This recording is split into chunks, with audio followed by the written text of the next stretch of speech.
ṣe ni kí ẹ farabalẹ̀ o, ọkọ mi kì í ṣe onídán. Rẹmi Tinubu.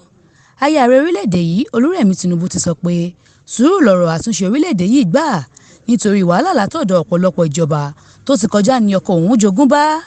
Níbi ayẹyẹ ìsìn àyájọ́ òmìnira Nàìjíríà tó wáyé nílùú Àbújá láìpẹ́ yìí ni Rẹmi Tinubu ti sọ pé ọkọ òun kì í ṣe onídán. Sísẹ̀ǹtẹ̀lé ni yóò yanjú onírúurú ìṣòro tó ń dojúkọ orílẹ̀-èdè yìí.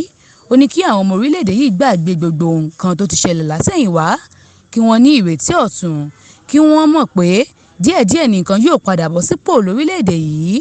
Olúrẹ̀mí Tinubu sọ síwájú pé ọkọ òun kò ṣetán láti di ẹ̀bi ru ìjọba kankan, ṣùgbọ́n ó ti pinnu láti jẹ́ kí orílẹ̀-èdè yìí di àpéwáwò káàkiri àgbáyé. Ó ní àwọn olùdókòwò pọ̀ yàntúrẹ̀rẹ̀ tí wọ́n ti ṣetán láti wá sí Nàìjíríà. Bẹ́ẹ̀ ni ohun gbogbo àgbáyé ni wọ́n ń retí ohun rere láti orílẹ̀-èdè yìí. Ó ní gẹ́gẹ́ bí ẹ̀kọ́ Kristi, kí àwọn ọmọ orílẹ̀-èdè yìí lọ ní ẹ̀mí ìfarabalẹ̀, ìfẹ́, ìwà pẹ̀lẹ́ àti ìdáríjì nítorí dídùn lọ́sàn yóò so. Mariam Ọláníyì ló ń jábọ̀ ìròyìn fún Etí Ọba TV.